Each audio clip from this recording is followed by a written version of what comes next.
Бактылуу жашаш үчүн эң биринчи аялды сыйлаш керек. Аялды сыйласаң, аял анан өзү эле сыйлайт десең. Өзүңдүн бир туугандарың, эже карындаштарың кандай урматтап сыйласаң, аялыңды да ошондой урматтап сыйла, анткени ал дагы бирөөнүн кызы дейт да. Аялга кандай мамиле кылсаң, аял сага ошондой мамиле кылат. Аялды баягы кабыргадан деп атпайбы? Кабыргада неге десе, бул кабырга колдун астында турат экен да. Канаттын астында турат. Калкаланыш керек. Эгер кабырганы сактасаң, кабырга өпкөнү сактайт да. Өпкө жүрөктү сактайт. А жүрөк бүт адам жашоону сактайт. Мага да баягы нерсе келди.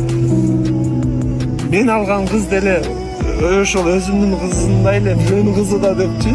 Азыр биз деле ошол кыздарыбызды тарбиялап атканда бизге чоң бир сабак экен. Аялыңарды жаш кезиңерден жакшы карагыла.